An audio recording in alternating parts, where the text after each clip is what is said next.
All right, good afternoon, everyone. I appreciate you guys joining me today. I hope everybody had a great long Thanksgiving weekend. Over the past couple of weeks, Michael has onboarded a couple new employees, three to be exact: Kevin Alvarez, Diego Alvarez, and David Warner.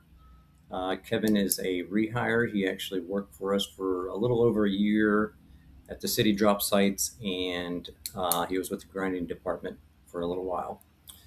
So welcome back, Kevin. Diego Alvarez is our new full-time SLS, site load specialist. He started his training with manager Demi Thurber last week, I believe. David Warner is our new class CDL driver under manager Bradley Crawford. David actually joined us a couple of weeks back. So welcome all three of you guys, Kevin, Diego, and David. Glad to have all three of you. No terminations past couple of weeks, so that's awesome. We did have one incident involving heavy equipment operator Brody Barnett, who was on the grinding department. So on Thursday, December 4th, 2025, heavy equipment operator Brody Barnett was operating excavator 236 at the 40 highway location. While maneuvering the machine near the grinder, the rear of the excavator made unattended contact with the grinder's remote control, which had been magnetized to the side of the grinder. The remote became pinched between the excavator and the grinder, resulting in the remote being crushed and rendered unusable. So as you guys can see, these remotes are very costly. $1374.79 for this one. And I believe our screener remote is like 4 times as much. So these remotes are something we definitely have to take care of. So that was the only damage reported, and we did not have any injuries. So excellent job there, guys. Okay, so this week's safety topic is slips, trips, and falls. This is a topic that we are going to cover quite a bit with the industry that we're in. And after you see these numbers, it'll kind of show you why we need to pay attention to this policy. So the Bureau of Labor Statistics reported 450,540 days away from work incidences in 2023 caused by slips, trips, and falls. This represents an 87% increase from 2018. The average time lost by employees recovering from STF injuries was 10 days. And among those 450,000 cases, 885 STF incidents resulted in death. So that's crazy to me. 885 deaths each year from slips, trips, and falls. But this 87% increase blows me away. This is 7 years. So an 87% increase in accidents involving STFs from just 2018. That's wild to me. So how does this apply to Missouri Organic? As you guys know, we work in various environments. Drop sites work with uneven ground surfaces, which can become muddy or iced over easily under different weather conditions. We enter and exit heavy equipment at every location all day long. We'll talk a little more about that in a second. Our shops are filled with materials, tools, and equipment which become hazards if not properly managed. And as you guys know, we just had our first snow, and definitely heightens these types of risk. What can we do to prevent STF incidences?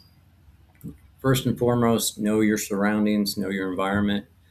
Keep an eye out for mud, ice, customers, or other hazards. Avoid extra distractions when moving through hazardous conditions, mainly your cell phones.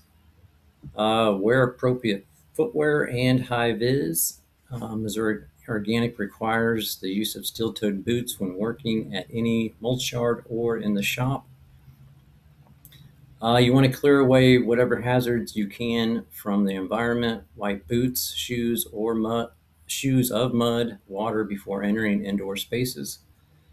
Move debris and equipment out of areas with high foot traffic. You want to clean up any spills as soon as possible.